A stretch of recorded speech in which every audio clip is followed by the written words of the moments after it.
my experience has taught me that because I'm hands-on, I'm able to do a collection of stories. I'm able to do layouts. I'm able to do editing, printing.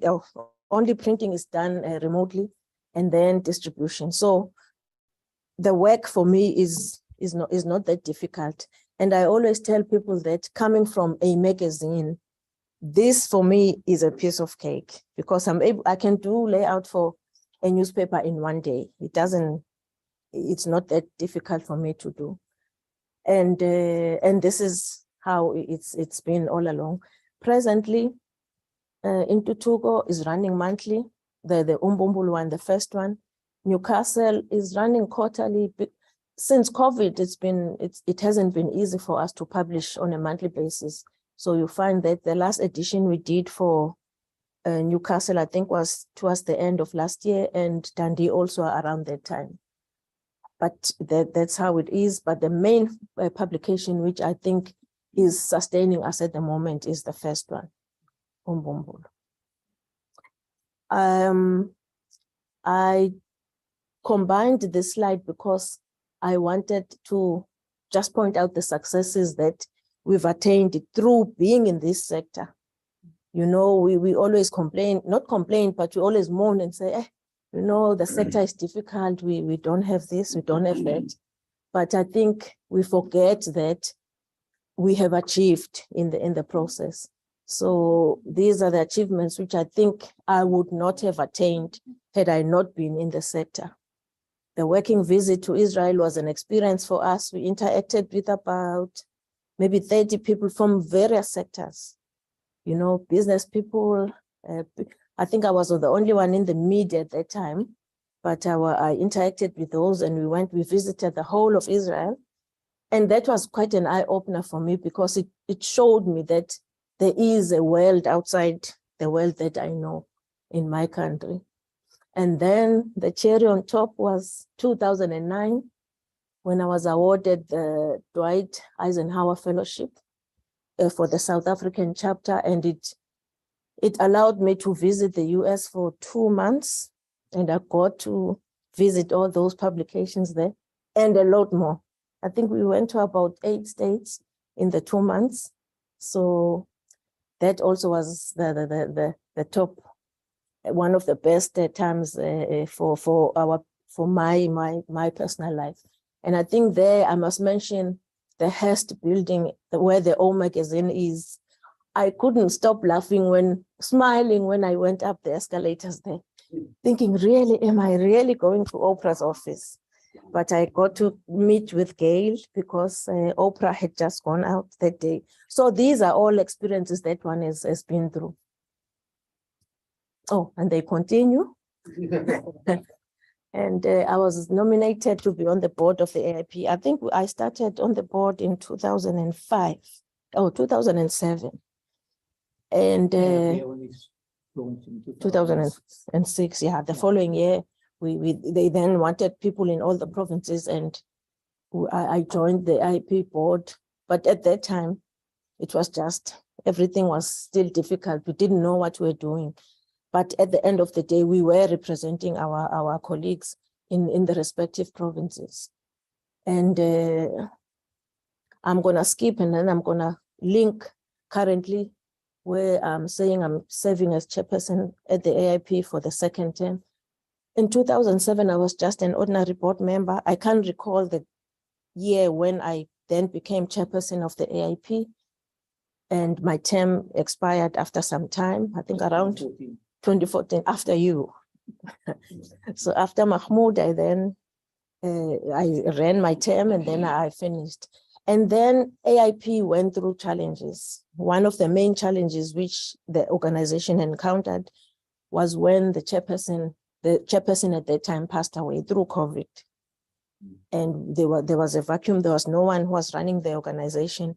So I was recalled by Duni, and he convinced me to come back and serve for the second term, which is why I'm here now. Otherwise, I would be at home looking after my chickens and, doing farming and enjoying myself. So these are also some of the achievements that I've enjoyed over the past years. And then I want to talk about challenges that we encounter as publishers. We know how difficult this sector is. It's not an easy sector. As much as you put in, you still have to put in double the effort. So one of the challenges, I will swap them around. The first one is shortage of advertising revenue, which we all know is how we should be sustaining our publications. It is unfortunately a difficult sector to sustain. We know how it is. When we look at the presentations that we've had this morning, those publishers are mainstream in our heads. At our level, those publishers are mainstream. So when you look at how low our threshold is, then you see we haven't touched the surface. Except they weren't. Except they weren't. They weren't mainstream. They were very small operations to start with. But I'm saying, Bill, at the level that they are at, you would say that they look like mainstream, compared to how we are. So I'm just saying the media sector in this country, especially community media, is just way at a higher level. So the second, sorry, if you can go back. Yeah, the other point also is the shortage of funds, which hinders us to grow. And when I'm talking about funds, I just want to emphasize the point of and say, a grant doesn't sustain your business. An MDDA grant funding doesn't sustain your business. I have had 2 grant funds from the MDDA, and what I realized there was you get lazy because you know something is going to come up. You get lazy because you know, okay, I didn't get enough ads this month, but at least I know my printing will be covered. And you don't realize that you have to plan for the time that the grant is not going to be through. So my point there, through experience, is to say, remember, whenever you are offered a grant, yes, take it, but remember that it won't sustain you for long. Work as though there's no grant in your business. Yeah, and then the other point there is the inability to attract qualified staff to be part of the team. There, I just want to say, scratch that and just work with freelance journalists, work with freelancers as much as possible to save on cost, especially in the environment that we operate in right now. It's difficult, and to have the bill that comes with employing full-time staff is a challenge, and it frustrates. We went through that, where at the end of the month, besides having to sustain the publications, you now also have to pay, because a person is expecting to be paid at the end of the month. So as much as possible, work with freelance staff. Lessons learned. These are all the lessons that I've learned. Okay, I'm just gonna skim through them. Plan ahead. Yeah, like we're talking about grant. Yes, the grant will be there, but make sure that you do have, you work as though there's no grant. Be hands-on to a limit and know all the aspects of your business. I think this is important, because had I not been hands-on in this business, I would not be where I am today. Because I know layout, I'm able to lay out the publications that I do, and also other publications. So contract publishing I do on a regular basis, and it has assisted me to generate additional revenue. Collaborate with other publishers, yes, like how we're doing. We do have work that we do collectively. And you would think I copied this from what was being said yesterday or on Monday, the importance of running your business honestly and with integrity. Because if you do shortcuts, it doesn't work. It won't get you anywhere. So be as honest and as straightforward as possible. I listed that one, which says the importance of knowing that I'm the boss. Challenge of delegation. This is a problem I had initially, where I would say, yeah, okay, I'm going to do it. I delegate to someone and they don't perform the task, and then I take over the job. Don't do that. If a person is supposed to do the job, show them how to do the job, delegate to them. And if they fail, assist them in finishing off the job. Be proud of your achievements. I think, colleagues, we are in the US today, and it's not through any magic. It's because we have publications, we have businesses that we are running. So we mustn't be apologetic and say, yeah, my publications are this. No, it's a proper business.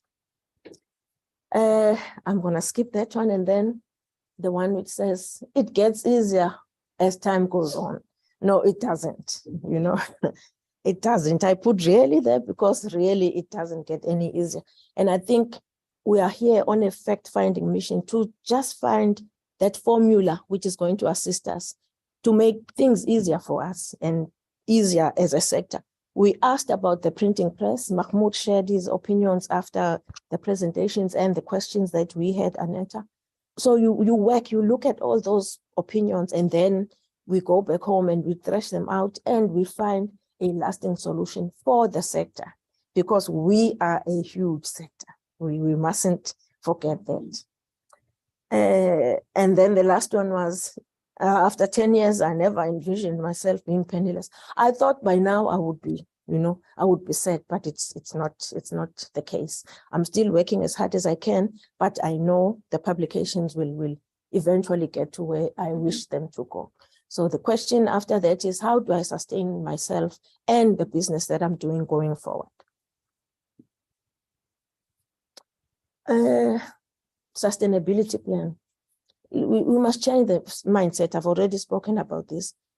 Look at yourself as a business. Don't put yourself down. Just walk tall. You've got a publication, you've got a business. So you just be that. Besides the publications that you're doing, diversify. Look at other things which are related to your sector sometimes. If not, then do another business which will sustain you, so that you are able to continue with whatever you're doing.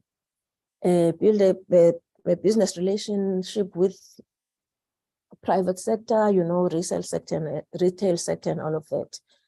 Employ suitable individuals who will help you with your goals. You can't do everything alone, and cheap is not always best. I agree with that, but I think there you can do things on your own, because technology has allowed us to learn. I never went to training for the layout that I did. I taught myself. I bought a box in 1999. Actually, I bought a PC. I thought it was a Mac. And then I realized, no, it's not a Mac. You must get a Mac. So I had to go through that and sit right through the night to teach myself to do layout for the magazine. And all those magazines were done by me at that time, And the thing is, when there was no grant, I used to work very hard until the grant came. So I won't go into that story. And then I asked that question to the guys earlier about succession planning. I'm going to be 55 this year. And I'm thinking, my daughter is working, my grandkids are growing up. They won't take this business over. So what's going to happen?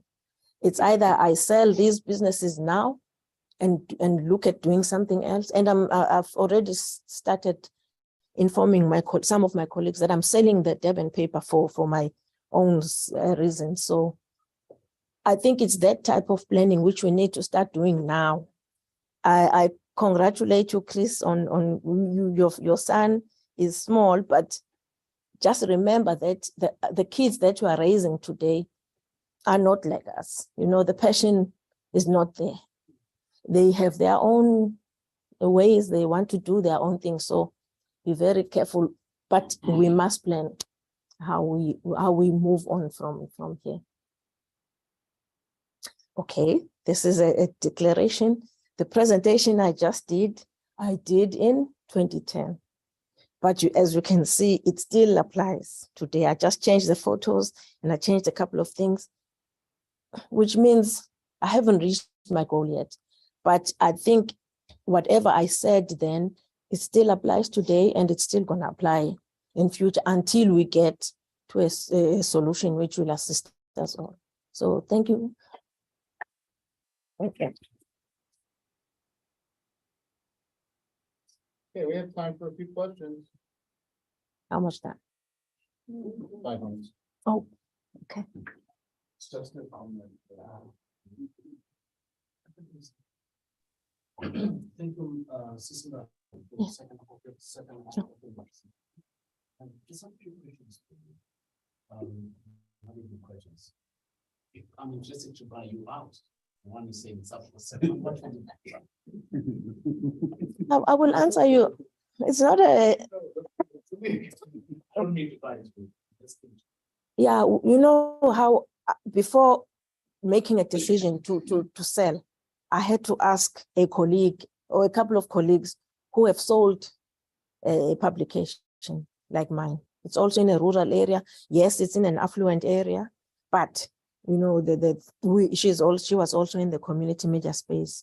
And she said to me, she had targeted 300,000 rands for a publication of her size with an age of between 10 and 15 years, with clients, stable clients, you know, circulation and all of that. It was a free sheet.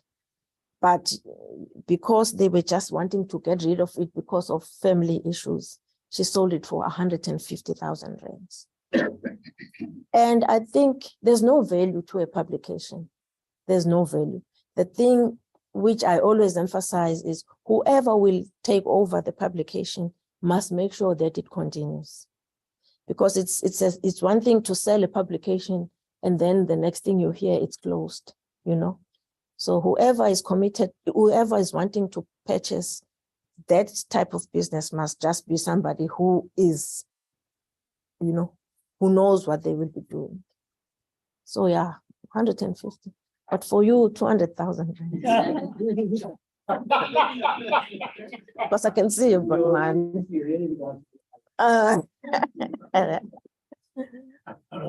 Yes. That's good. No, it's just a comment on my side. I'm glad it's comments. Yeah, I want to thank you when Mbali, in your presentation, you were just honest. The honesty, especially in terms of this grant funding, MTTA's grant funding, because I've always been asking why people are not flourishing, whereas they are being given monies by MTTA. So now it is an honest fact that the moment you got the money, you just sit down and let everything go. Yeah, I'm the boss now, I got the money. So it means, therefore, we need to be serious about the fact that what we are doing is business on the other hand, although we will tell you that it's a service, you know. But at the end of the day, it's business, and it also it's in our hands and minds to make it grow, especially when you've got something like MTTA that is going to inject something so that you can grow and be something else. So that is what I wanted to say. Thank you for being honest, because many of our colleagues have closed, whereas they have received monies from MTTA.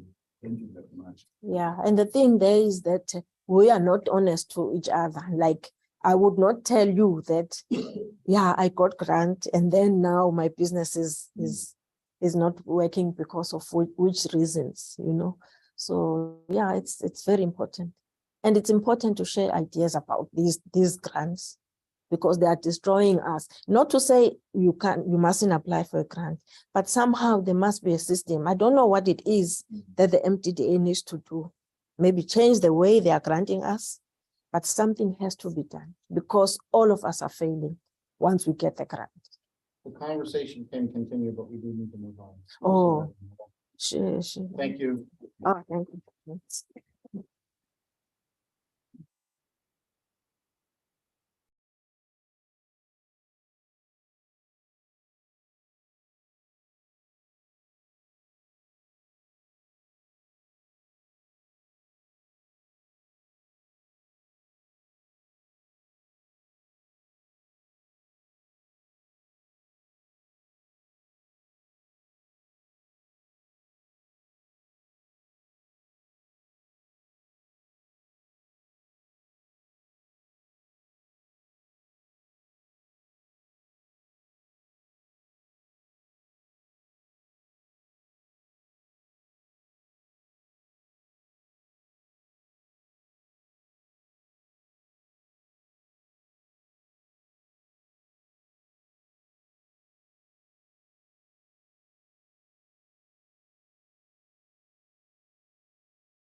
To that public service mandate that I see.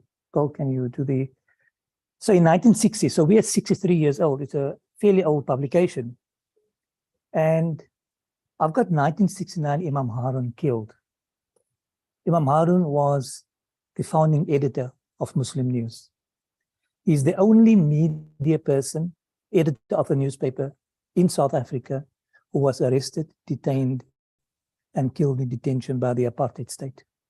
No other newspaper can make that claim. None of the mainstream newspapers can make that claim. Today, Imam Harun has been posthumously awarded an order by the state president, I think in 2014. There are streets named after him and buildings named after him. But not many people know that he was our founding editor. In 1986, Muslim Views, the way you see it here, was launched. So it's a change in title. This is Muslim Views. Muslim News was the original name. There's a family ownership issue that caused the name in the change in name. 1993, we did our first Achiever Award, which is an event that we organized at the Cape Town Civic Center. Thousands of people attended, and our special guest, as you can guess, was Nelson Mandela. And we had one of the famous Indian actresses at the time who came from India to meet with him, because she was the head of a campaign for the anti-apartheid movement in India when South Africa was still a pariah state. We relaunched Muslim Views in 1997 to kind of give it the masthead that we currently have.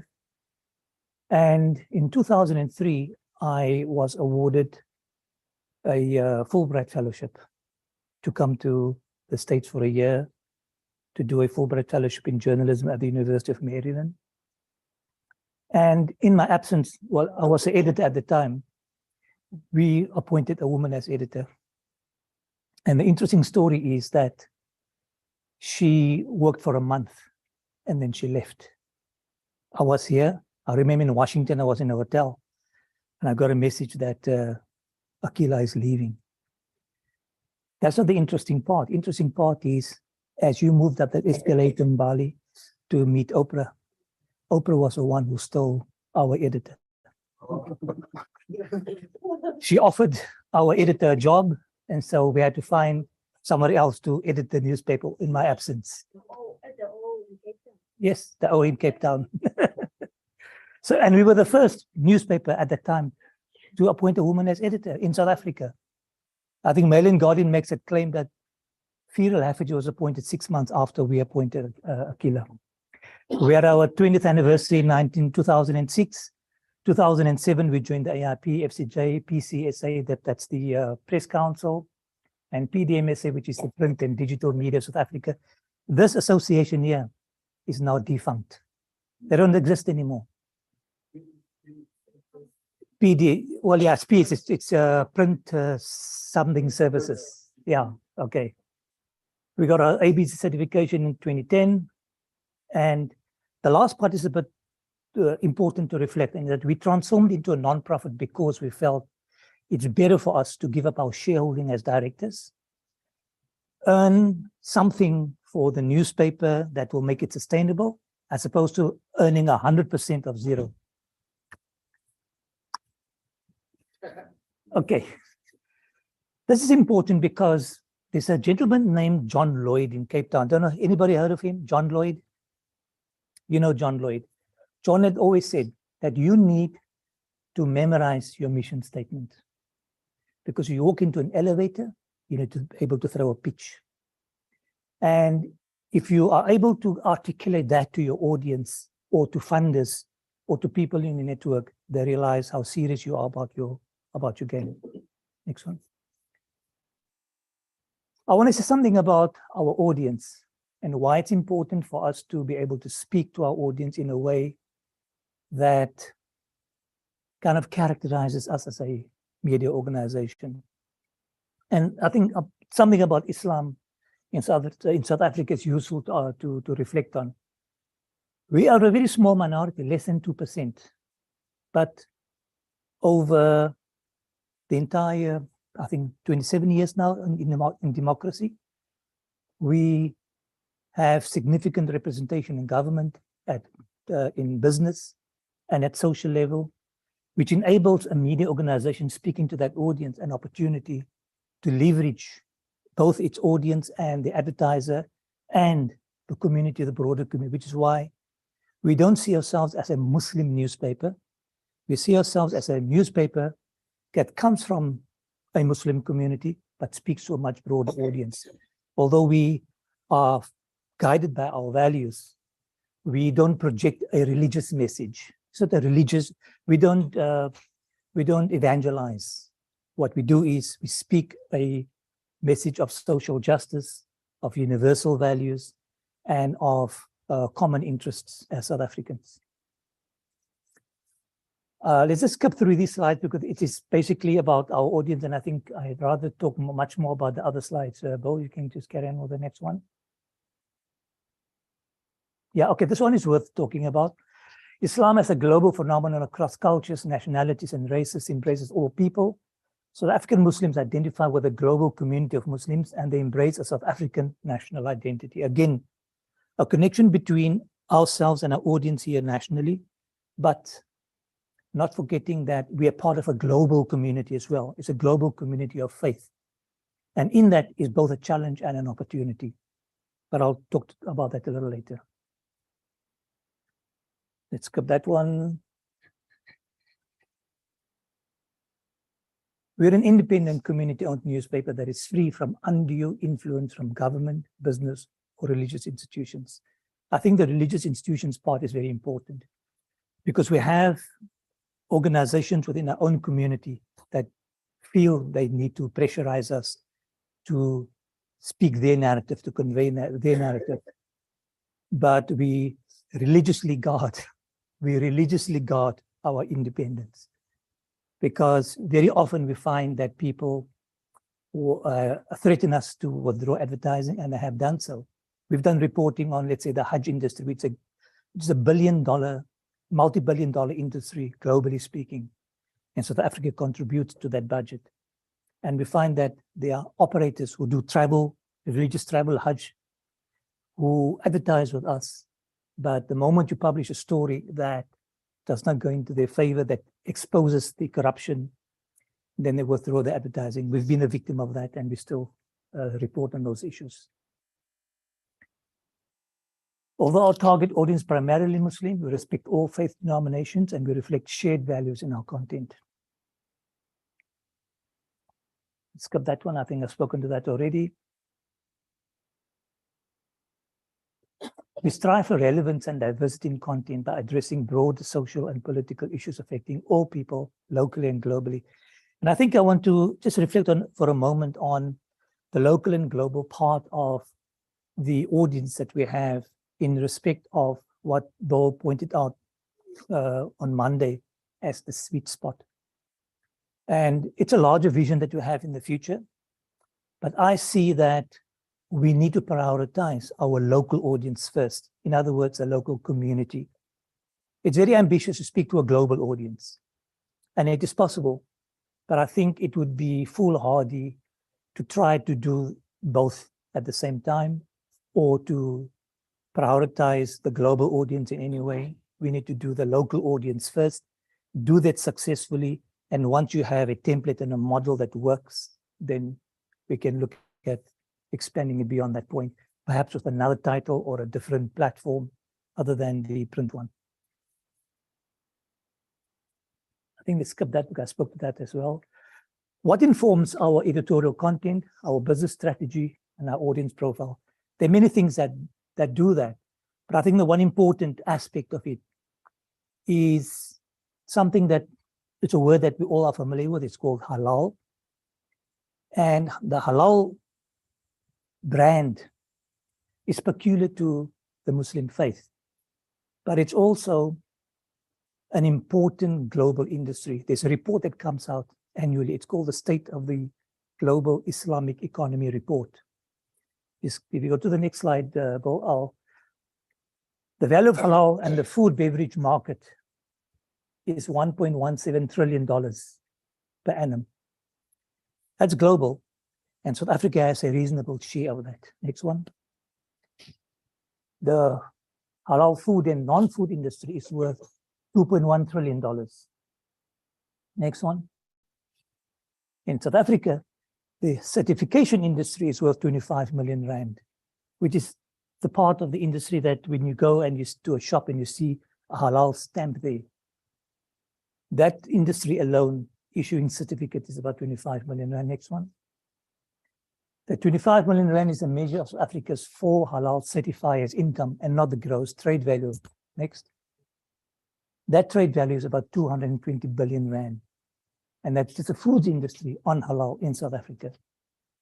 Next, Bill. A modest estimate of about 0.05%, the 220 billion, places the South African halal foods industry to the value of 1.1 billion rand. Now, for any advertiser, that is an indication of the opportunity, or rather for any publisher rather than the advertiser. So I think Muslim Views sees that opportunity because we happen to be Muslim, but that opportunity is available to all publishers. You don't have to be a Muslim publisher to recognize this opportunity. Next. Most of the large malls in the major cities in South Africa are provided with dedicated prayer facilities for Muslims. And they are dominant, and the malls are dominated by halal certified fast food outlets and restaurants. Now, all of this happened not because Muslims demanded it, it's because market forces demanded it. There's a certain spend that Muslims have in the country that enable them to persuade the property owners of Canal Walk and the other malls in other city centers to invest in this kind of thing for the benefit of a given community. The halal food industry is potentially the most lucrative and unexplored opportunity for community print advertising. Now I'm focusing on halal because that is one part of what informs our editorial content as well as our advertising strategy. These are some of the brands that advertise with us, because they see the value in a Muslim publication that has the kind of reach and has the kind of economic potential for their brands. And they don't sustain us because it's like maybe once or twice a year that they advertise. on the important days of the festivals in Ramadan and so forth. But I mentioned a fun fact yesterday, or it was the day before while we were traveling, is that in South Africa, the highest per capita ownership of Mercedes-Benz happens to be a Muslim suburb, Lodium, in the Gauteng province, which is an indication again of the wealth that these people have and where they can spend their money. Next. What do we do at corporate social investment? Our newspaper partnered with a community library way back in the year 2000 to start what is known now as a Cape Town Big Walk. And the Cape Town Big Walk is a partnership basically between our newspaper and Academia Library or the Catesville Library. And we don't make a cent out of this. There's no revenue or money coming from it for the newspaper. We simply get a brand value. In this case, we partnered with the Burger, which is a Media 24 owned publication, in order to give it a wider reach. Next, Bob. And this is the library. These photos don't look so nice because I just pulled them from the internet. But there's a studio facility available where we can actually produce content for the newspaper with these facilities offered by the library. Next. And we have partnerships with 2 radio stations. We've actually published adverts for both these radio stations in our newspaper. And you might have noted from the previous slide also that we have Mail and Guardian as an advertiser. It's again, one media organization partnering with a smaller media organization just to get their brand to our audience. There's one global forum in the world that brings one interest group to one place at one time, the same day of the week, every week, throughout the year, every year, for over 14,034 years.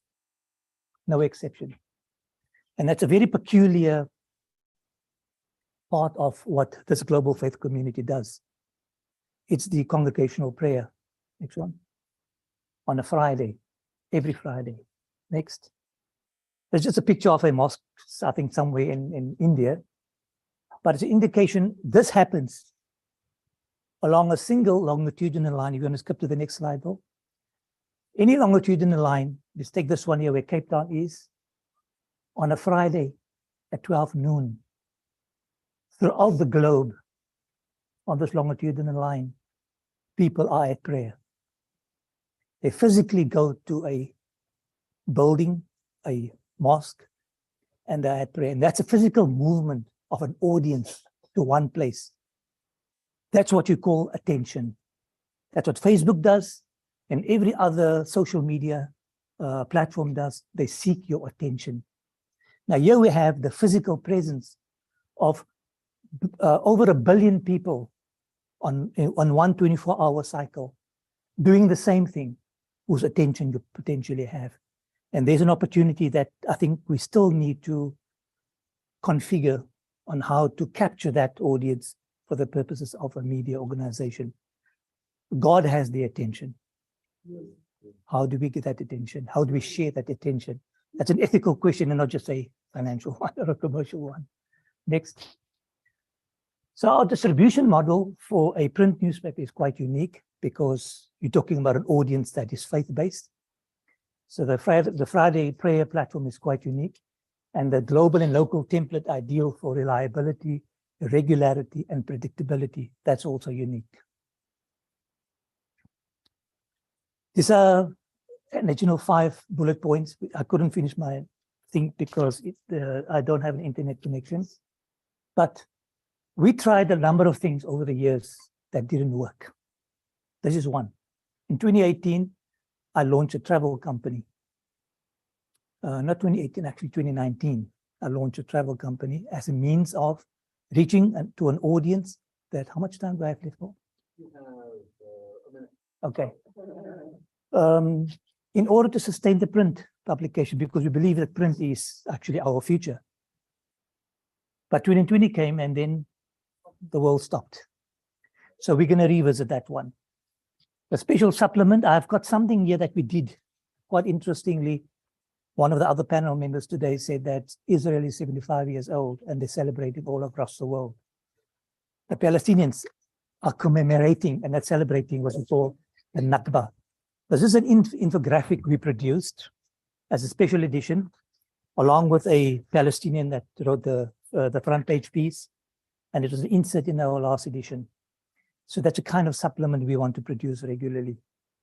Events where George Galloway was a very interesting British parliamentarian, Ilan Pape, who was a Israeli historian, and Mehdi Hassan, who is now in Washington. He's the reason I'll be here for another week to arrange for him to come to South Africa. We're a non-profit and we've launched our newsletter. And this is part of our strategy of things that didn't work and things that might still work. Thank you. I think this is yours. Questions or comments from Mahmoud? Hi, Mahmoud. Hi. You say the religious thing you got your Independence. Our independence. I know you explained a bit. Yeah. What's the difference between the religion and the people in terms of what you're saying and referring to? Because I was under the impression that all Muslims are of the Islam faith. Are they divisions within the faith itself so that there is no one who comes in and say, oh, we are fundamentalists or extreme or, because we hear there are different, categories, So what's the difference? Can one exist without the other? Can one what exists without the other? I'm not quite. In the people. Yes, it's an interesting distinction to draw between the faith and the followers of that faith. The faith is as per the basic texts, the original text, and that is the Quran and the Hadith, which is what the sayings of the Prophet. Those are the two primary texts. About that, there is no dispute. The dispute arises between the followers, as in every other religion. You do have your extremists, and then you do have your mainstream. So the mainstream is a group of followers of the faith who stick the closest to the text as possible. It's a very crude and short answer, but yeah, there is a difference. Bali? Yes. Yes. So a good question, because this is on bond paper, 70 grams, and we had to get sponsorship. I made a few calls within a week, and we got the funds to have it sponsored. People who believe in the cause. And that sponsorship didn't cover printing costs and all the costs and profit for the platform. We didn't plan to make profit because we did it in order to basically cover the costs and to use whatever surplus there is for the newsletter, which is the other platform that we launched just a week before I came.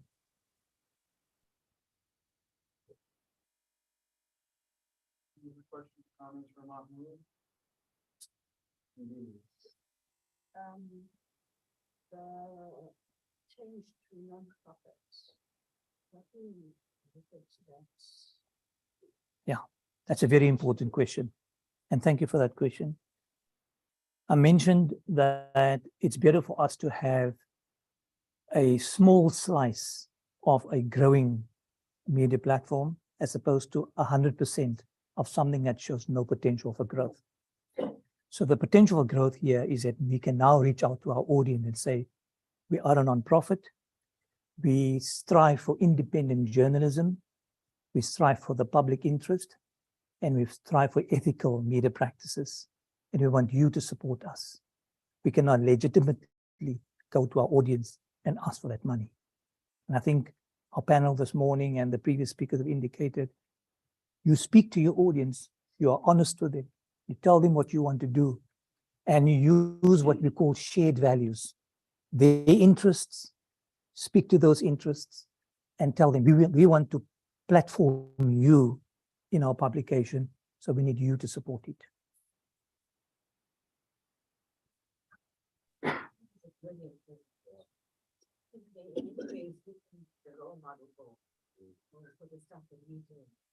So in terms of the registering and nonprofits, would you advise us starting publishers to consider that and the benefits and the disadvantages? The short answer is yes. And I will tell you that being a PTY limited or having a share in a publication where you're a director and a shareholder means has only value and merit if you can actually make it work. If there's profit in being a PTY limited, then maybe you shouldn't become a non-profit because you're giving up shareholding. However, you can earn a market-related salary. You can cover all your expenses and you can plan a whole slew of new projects. If your non-profit can make the kind of money that a for-profit company cannot make. And that's why we switched. But the other important question related to that, and I think we discussed this before, is it possible to secure any kind of interests that the shareholders have in what used to be a for-profit company and it turns into a non-profit? And there again, the answer is yes. So we looked at the Daily Maverick model. Are you familiar with the Daily Maverick? So we went to the Daily Maverick and they were very helpful. And they explained to us what they did. They had an initial entity, which they kept intact. They could form a new entity, which is the non-profit. And that non-profit then has to pay a licensing fee to the original company that owned the title or that owned the business on an annual basis as what they call the IP, the intellectual property licensing fee. And that's how the original shareholders, which sit in another entity, how they can earn the dividends or the fee that is paid from year to year. I just say a very crude description of the kind of model or vehicle that we've created. Yeah. Yes. The broader audience of the ad needs to understand that. Yeah. Work through the and weigh the benefits and Yes. You know, one of the things Kevin didn't mention about the Cleveland Jewish News is that Cleveland Jewish News it operates as a for-profit company, but it is owned by the Cleveland Jewish Foundation, which is a nonprofit. And so some of the revenue from the for-profit goes into the nonprofit, which does a lot of community development, community support type things. For example, Kevin donated his honorarium for this to the foundation rather than to the print publication. Yeah. And that shows a commitment. There aren't many of those here, but there are some. Lemfest Institute in Philadelphia. You spent time at the Philadelphia Inquirer before Lemfest, is that correct? No. Or when Lemfest was running? No, you were at the Philadelphia Inquirer. Yeah, but it was in 2009, you said? Yeah, that was before Lemfest. So basically a group of community leaders said, we need to save this newspaper because it was a for-profit company that was not being run very well. So the nonprofit is the owner, so to speak, but it's a subsidiary that's been broken off as its own entity. There's also the one in northern Mississippi, near Tupelo, Mississippi. It's a daily newspaper and a few weekly newspapers. Again, a lot of their revenue goes into the nonprofit that owns the newspaper, and the newspaper is operated as a for-profit company. And a lot of the revenue that goes from the newspaper into the nonprofit is used for community development support. They build playgrounds, they support fire departments, and things like that. So there is a way to still be a for-profit media enterprise aligned with a nonprofit for a variety of benefits. Yeah. Sorry, I think Simon had his hand up a while ago.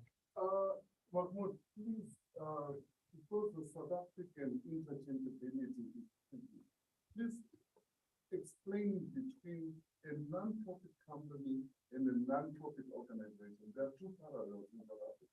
One is a company non-profit, one is a non-profit organization. One is formed by the social development because it's social development. One is on CIPC. So there are different implications on tech, the implications of how they operate. So if you can just outline things that. Yeah, I don't think there's much need to explain that, because if you are in business and you are running a company, but you want to get the benefits of what a nonprofit can get in a South African business environment, then you establish a nonprofit company, which is the NPC. So we are now called the Compass NPC. That's the name of the entity that we've created. We're not a non-profit organization because we remain a business. We're not an organization that is there to do a public service. We are running a newspaper. We are running a business, and therefore we see ourselves as a non-profit company that is there to conduct business and to earn revenue, which is not called profit, but it's revenue for the organizations, for the company's growth. But also non-profits do the same thing. It is a thin line, and people, I think we were trying to explain it yesterday. Well, it's just a bit because one is a business and one is not. That's essentially the difference. Oh, okay. There are implications. Yeah, there are the nuances, but I think the essential difference is that a NPC is a business. It runs and operates as a business. It is an enterprise, whereas a NPO is an organization that does some kind of service and has the benefit of being tax exempt and so forth.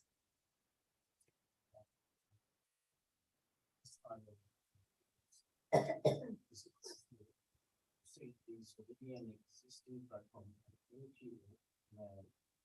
say, for example, we would look at oil. I mean, the municipal journalism, for example. Is it possible to utilize that in some sort of like, let's say, corporates to fund this entity and to channel that funding to our sustainability? Yes, it is possible. That is why we became a non-profit. But not us as a newspaper, non-profit, but utilizing another non-profit as the existing one and form a partnership in good faith. I think it's a good question. I don't have the answer for it.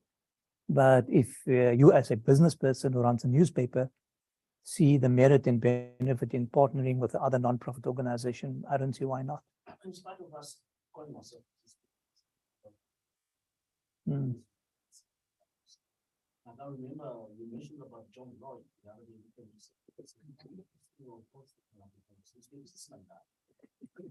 Yes, he's right. Yes.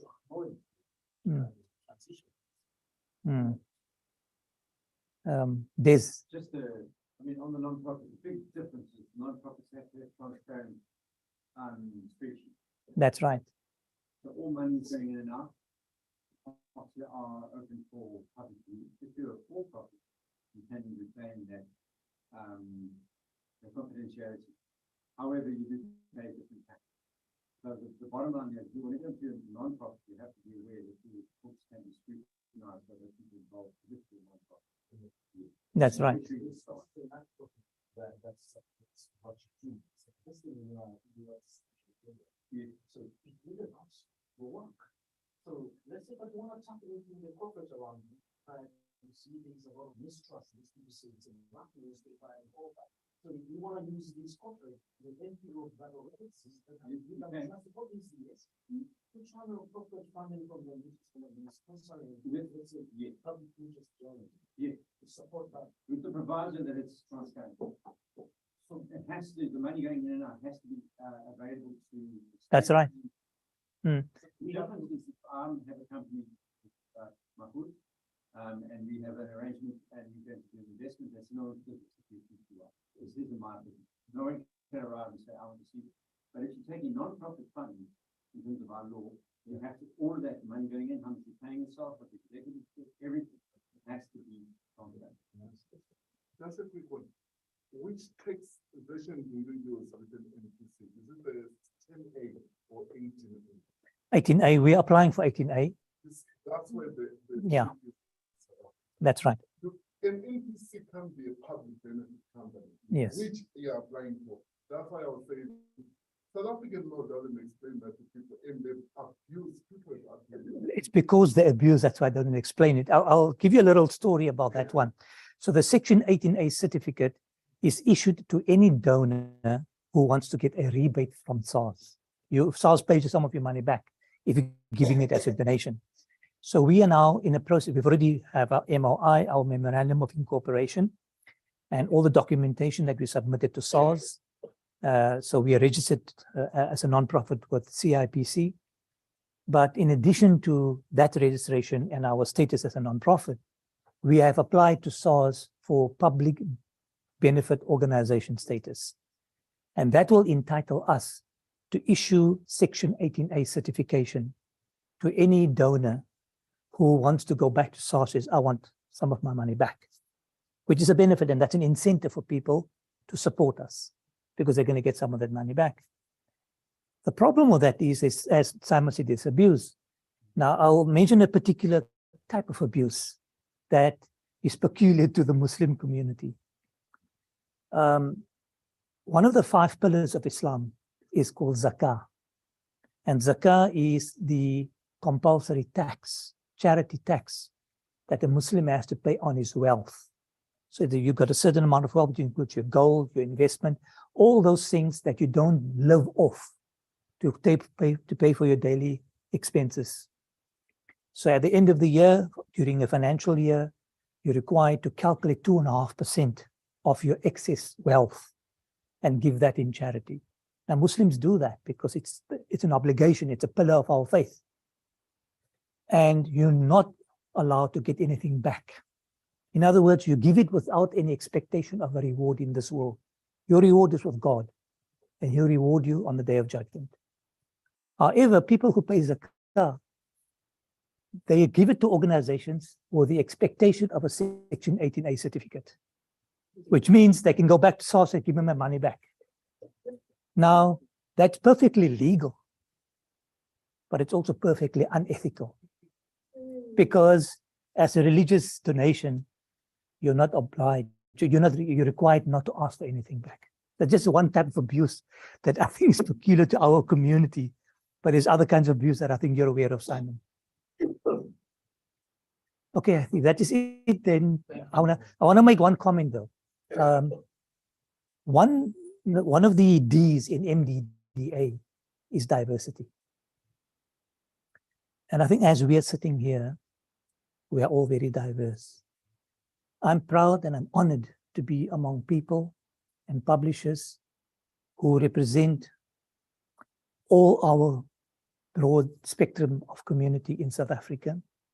People who work hard, and I've seen publishers running one-person operations from garages, from small rooms, and struggling to make ends meet.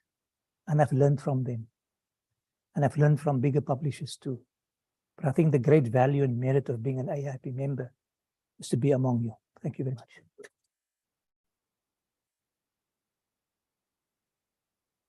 Okay.